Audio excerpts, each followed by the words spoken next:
Olá! Passando por aqui para mais um videozinho, mais uma aula. E dessa vez é mais uma aula, né, atendendo a pedidos. Sendo que sempre que vocês quiserem, né, colocar lá uma solicitação, um pedido, uma ideia de aula, é sempre bem-vindo e dentro do possível a gente vai atendendo aqui. E esse pedido é para falar sobre significante e significado. Bom, quando o Lacan ele faz a sua releitura da obra do Freud, ele também tenta cientificizar a psicanálise.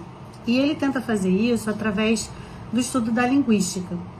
Então, quando ele vai lá, né, estudar Saussure, Lévi-Strauss, né, os grandes linguistas da época, ele observa, né, que na teoria saussuriana, o significado ele era privilegiado, né, em relação ao significante, né? Então, é aquela fraçãozinha, né, que a gente está acostumado até a conhecer em escola, em sala de aula, na época da alfabetização, que é o desenho da árvore em cima, aquela barrazinha e embaixo escrito árvore. No caso, o significante é a imagem, né? Quer dizer, o significado é a imagem, né? É o significado da árvore, aquela imagem, né, o desenho daquela árvore, daquele objeto, daquilo que aquela palavra significa. E o significante é o árvore, né? É a escrita árvore. Então, o Saussure, ele vai dar esse privilégio, ele vai dizer, não, é o significado que dá importância ao significante, né? Que a gente revela o significado do significante. No entanto, quando Lacan faz esse estudo, né, e tentando trazer isso para a lógica do inconsciente, ele vai dizer assim, olha, no inconsciente as coisas funcionam de uma forma diferente. No inconsciente não é a imagem, não é o significado que vai dar, né, diríamos, o significado ali para o significante, que na verdade o significante ele pode ter várias possibilidades de significado, né? Então, árvore, ela pode, para uma pessoa, ter um significado e para uma outra pessoa outro significado. Como vocês já devem saber, né, eu sou professora universitária já há 8 anos e uma vez eu dando essa aula, né, teve uma aluna que falou assim, Dani, isso fez todo sentido para mim.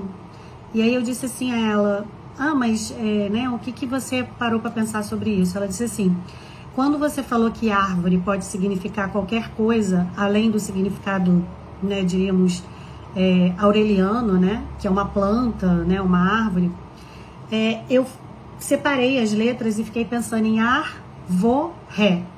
E aí eu fiquei imaginando a minha avó voando, dando ré, né? Isso é o que o inconsciente é capaz de fazer com as nossas palavras, né? Da mesma forma, num caso clínico, certa vez, uma paciente falou a palavra lesada. Lesada no sentido de lerda e tal.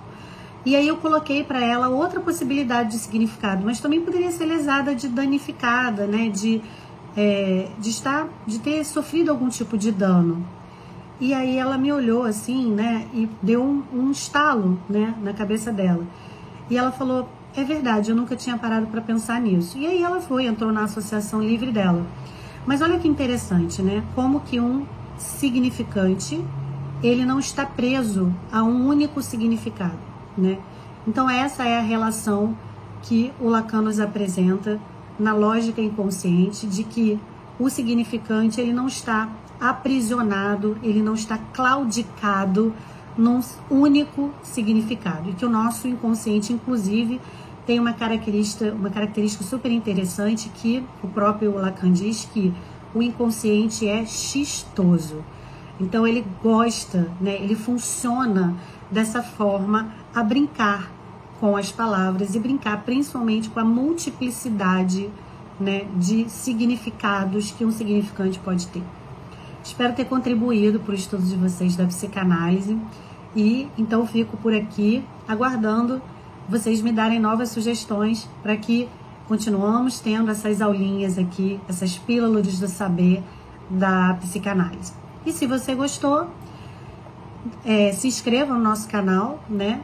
Acompanhe aqui o nosso material que sempre é publicado às quintas e aos domingos, às 18 horas. Esse é o nosso dia e o nosso horário de encontro aqui. Então, até a próxima!